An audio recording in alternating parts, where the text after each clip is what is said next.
go. Spare the Kids by Stacey Patton. One of the most important books that I've ever read. And I probably won't read all of these books because it's just too good. But I want you to continue and get these books and read them. I'm trying to give you some information and introduce you to works. That's all I want to do. And I thank you for your support if you're listening. And if you join my Patreon, I thank you over there as well. Better whipped than damned, warned Reverend Cotton Mather, a Boston minister who was involved in the Salem witch trials during the 1690s. In a sermon on parenting, Mather's contemporary, the Reverend Benjamin Wadsworth, said of newborns, "Their hearts naturally are a mere nest, root, fountain of sin and wickedness, an evil treasure from whence proceed evil things. Their hearts are unspeakably wicked and strange from God." I didn't realize how they saw their children this way, but it doesn't surprise me. Not surprisingly, there was little concern in colonial America about child maltreatment, which meant that many abused children went without protection. As children were considered property, their parents were allowed to treat them as they saw fit, and prosecutions for abuse were rare and mostly involved servants who beat their apprentices. There were a few cases of children who were removed from their homes not because of abuse, but because parents were not instilling proper religious training and a strong work ethic in their offspring. So if you were kind to your child, they probably took it. It's insane. Unlike many Native American children who were not physically punished by their parents and were encouraged to be autonomous, misbehaving Puritan kids were branded, sentenced to hard labor, tied to wooden posts, and beaten with whips, canes, switches, and paddles in the town center or outside the court, church, or schoolyard. Sometimes the child's head and hands were placed in wooden pillory or stretch neck, where they were left standing in a bent position while passerby teased them and threw trash and rotten food at them. In the 1640s, Connecticut and Massachusetts passed stubborn child laws, which required the death penalty for children over age 16 who disobeyed, cursed, or hit their parents, or denied that the Bible was the absolute word of God. It's crazy. But these are the people, the founding mindset and concepts of the United States. And you wonder why we're so insane now. This stuff is still built into the foundation of it. This abusive treatment of white children was a symptomatic of a broader culture of control and violence in a colonial America that exploited that many to produce wealth for the elite property class. How else to keep the anger and resentment of the masses in check, but through coercion and sadistic ritualistic forms of violence? In colonial America, punishment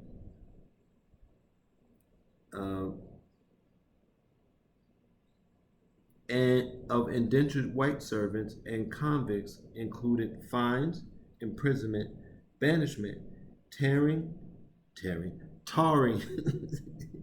and feathering, servitude, whipping, pillorying, boring tongues with hot irons, cropping ears, and hanging. By the 1680s, the escalation of the British slave trade brought increasing numbers of Africans to the colonies. The enslavement of Africans on plantations in various parts of the South would dominate America's labor system.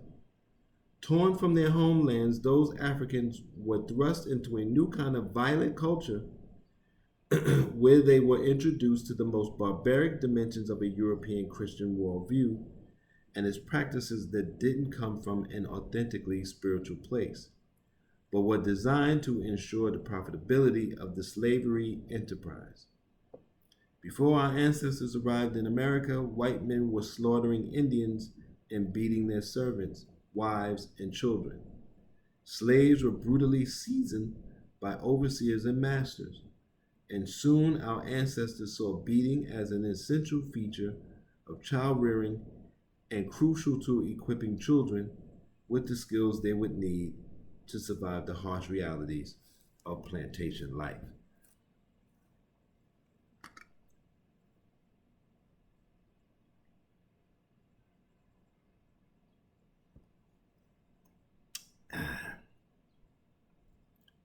It's hot.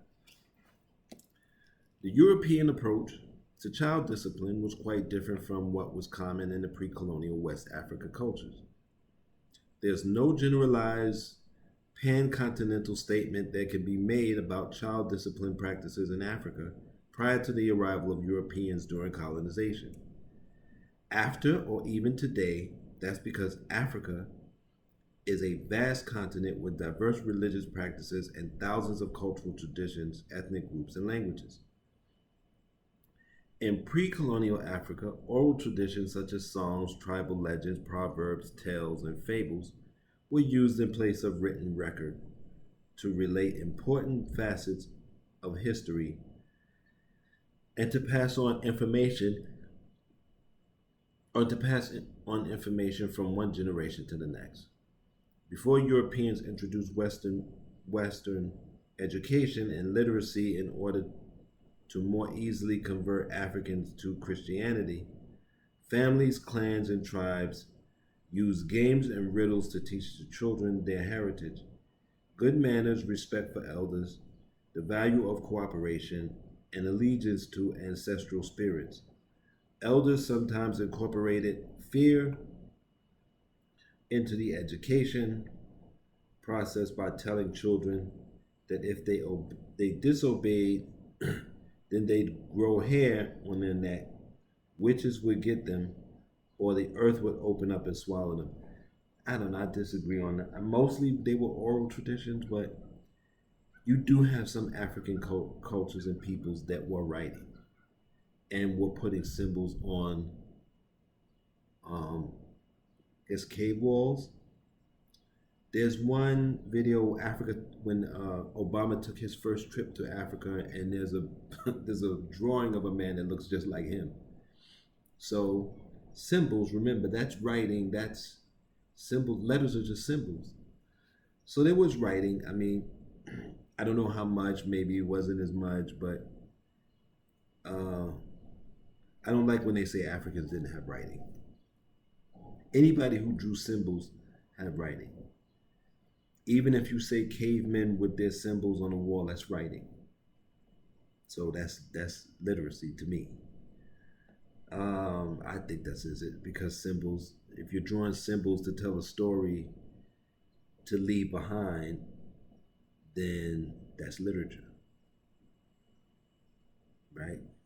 We may not think about it that way, but it is.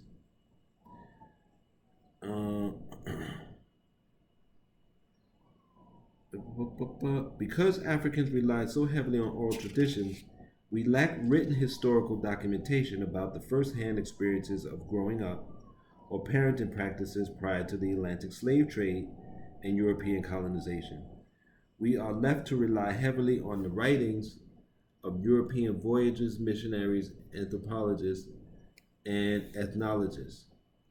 But we must look at these accounts with a skeptical eye, given how Europeans' views of Africans were colored by racist thinking, Eurocentric schooling, and paternalistic prejudices that saw Africans as less advanced people who needed to be guided into the light of civilization.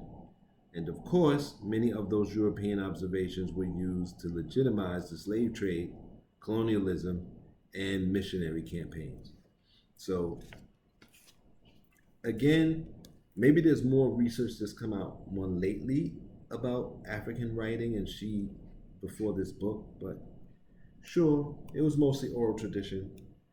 And if we're going to be, honest, maybe most of human beings use oral tradition, but I still think that writing symbols, leaving symbols, even sewing symbols into blankets.